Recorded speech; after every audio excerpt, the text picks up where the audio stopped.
Xin chào tất cả các bạn nhá. Hôm nay công việc của mình hôm nay là đi làm ruộng đây. Đi bừa ruộng nhá. Trong cái cỡ này các bạn đoán là cái gì không? Có biết là gì không? Nó là dầu này. Chở một can dầu đi làm ruộng này. Suốt ngày làm ruộng quần áo bận hết rồi. Cứ một bộ này làm 2-3 ngày mới thay rồi. Do bẩn quá. Ở trên vùng cao này lại thiếu thốn nước nữa.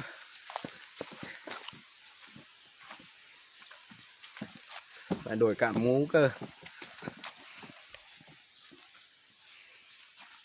Toàn đi đường rừng thôi. Ở đây họ cũng ra xẻ gỗ ở đây này.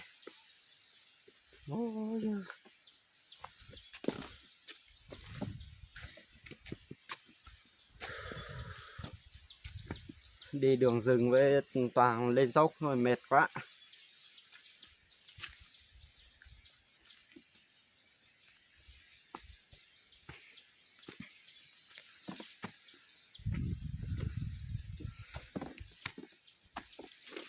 Thế này nhá, tí mình đến ruộng mới quay cho các bạn xem nhá.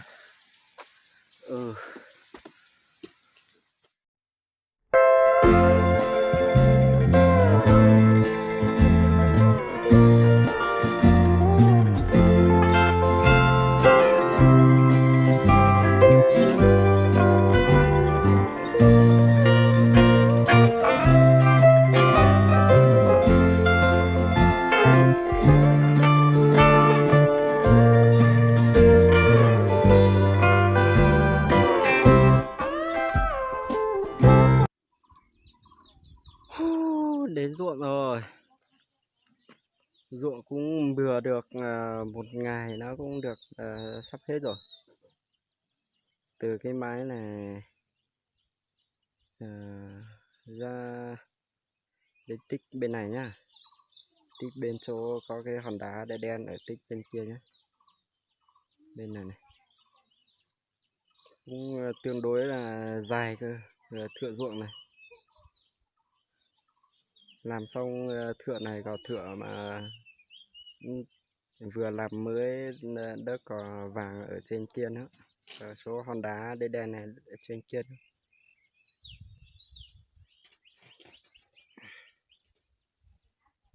Ôi trời, mệt quá rồi, hôm nay không muốn làm việc rồi. Đây, nhìn cạnh ở quê mình đây. Sau những trận mưa đá kèm với gió lốc này, xong rồi trời nó tráng hạn lên rồi. Cây cối xanh xuôi, xanh sao đẹp.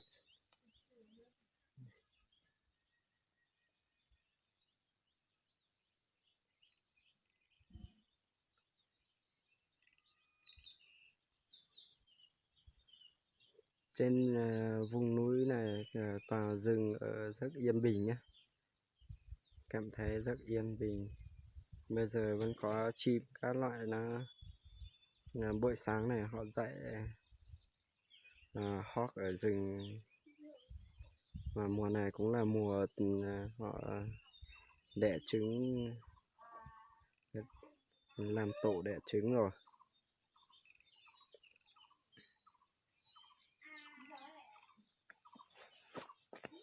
Xem đây. Ruộng đây. Với cái lá của mình này, lá ở bên này này. Có cả trâu ở đây cơ. Nuôi cả trâu ở nhà này, ở trên láng này thôi.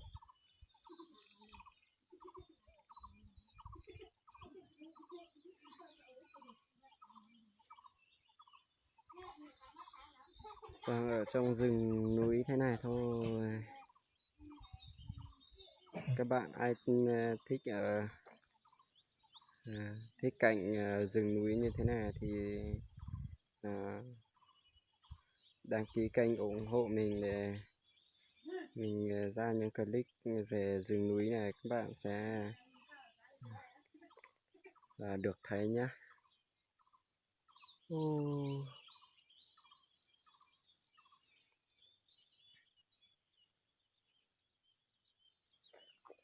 Ở trên này vùng núi nhưng mà cũng toàn thuê máy xúc để làm ruộng thì nó vẫn ruộng vẫn tương đối là rộng.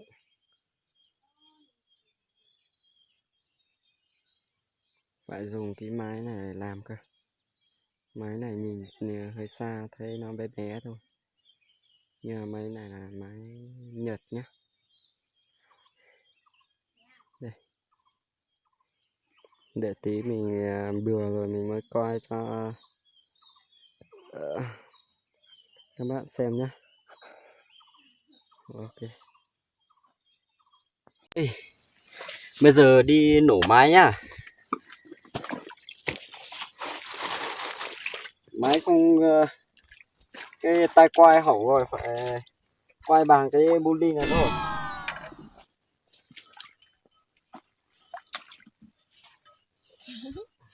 Cho to to.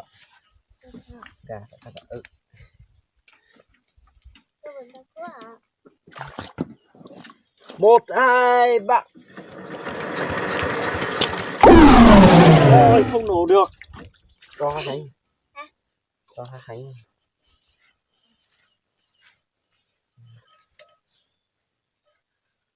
Một hai ba. Wow. Có khói rồi. Cho gọn lon.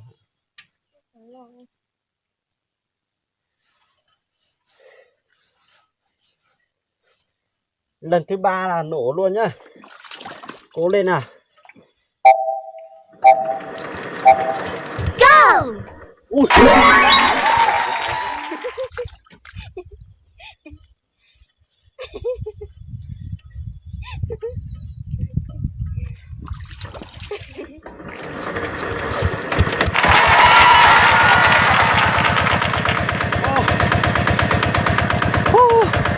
Mệt quá rồi. Nổ rồi.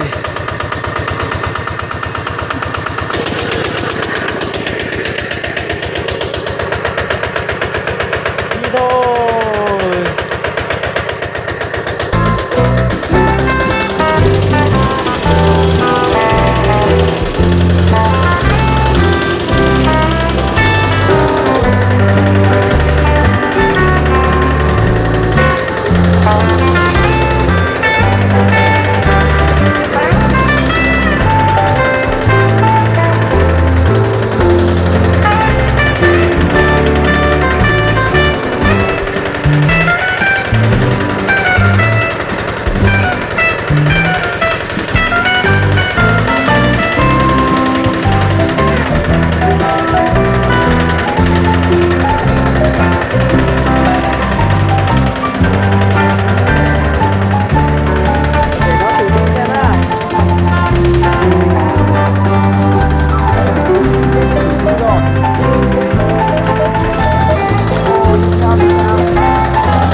các bạn ơi, kết quả của một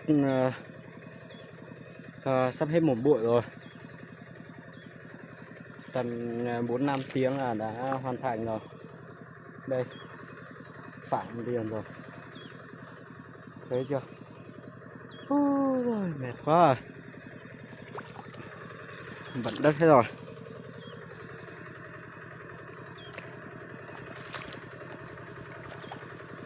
Đây, đã xong rồi, xem đây, bùn thôi. Đây,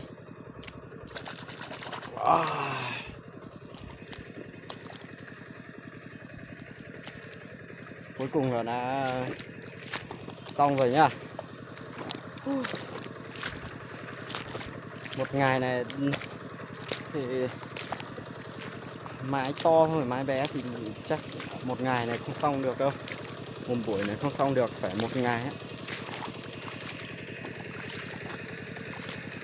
Đây.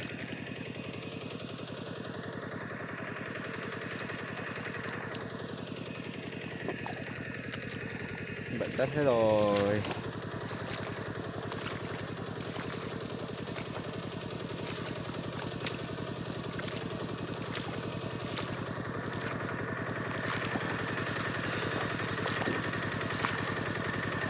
Ở đây tuy ở trên đồi núi nhưng mà ruộng nó ruộng bậc thang thì làm khó quá, đã thuê máy làm thành thửa to rồi nhá, thành thửa to tầm trên 10 người đến 20 người trồng một ngày mới xong á. Như cái một ngày mới xong cơ. Đây, mình xem máy này, máy cũng đang làm cơ. Ở đây nhá.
Bạn đồng hành cùng với mình nhá, phải hết mùa này mới chia tay với thằng này thôi, chia tay vài tháng rồi lại tiếp tục.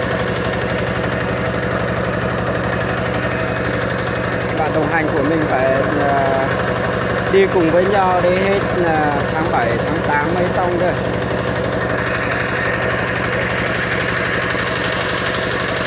Hôm nay clip của mình tạm dừng tại đây nhá. Cảm ơn các bạn đã theo dõi mình và hãy đăng ký kênh để ủng hộ mình nhé.